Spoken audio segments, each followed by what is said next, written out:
ఈరోజు అంబేద్కర్ విద్యా సభకు ఏపీఎస్ఎఫ్ జిల్లా కమిటీ పక్షాన పరకాల పట్టణ కేంద్రంలో పరకాల బస్ స్టాండ్ నుంచి అంబేద్కర్ పుట్ట దగ్గరికి ఏపీఎస్ ఆధ్వర్యంలో ర్యాలీ చేయడం జరిగింది.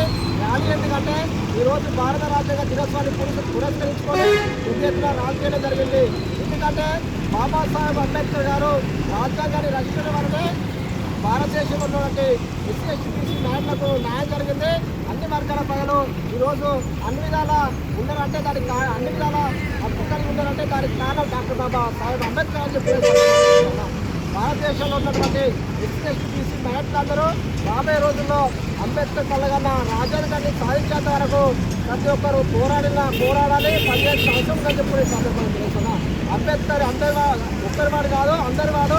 అంబేద్కర్ లేకుంటే మనం ఏ విధంగా తలుచుకుంటే భయంగా ఉందని చెప్పి సందర్భంగా తెలుస్తున్నా.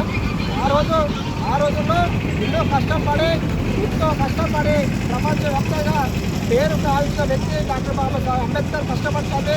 ఈరోజు రాజ్యాంగం రాయించడం వల్లనే మనం అన్ని జాతులు మిగతా జాతుల ప్రజలందరూ ఈరోజు సుఖంగా ఉండడం జరిగింది. కాబట్టి ఎస్సీ ఎస్టీ బీసీ నాయకులారా తప్పకుండా రాబోయే రోజుల్లో అంబేద్కర్ గారు కలగనే రాజ్యాంగం స్థాపించేంత వరకు ప్రతి ఒక్కరు ప్రజలు మరియు విద్యార్థులు పేదలు అంబేద్కర్ పనిచేయాల్సిన అవసరం ఉంది.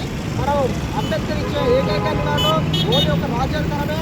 రాజ్యాంగం సాధించిన అంబేద్కర్ గారికి వివాదాత్మకం చెప్పి సందర్భంగా తెలిసిన అంబేద్కర్ కలగన్న రాజ్యం స్థాపించేంత వరకు ప్రతి ఒక్కరు కష్టపడి పనిచేసిన అవసరం ఉందని కూడా సందర్భంగా తెలుస్తున్నా.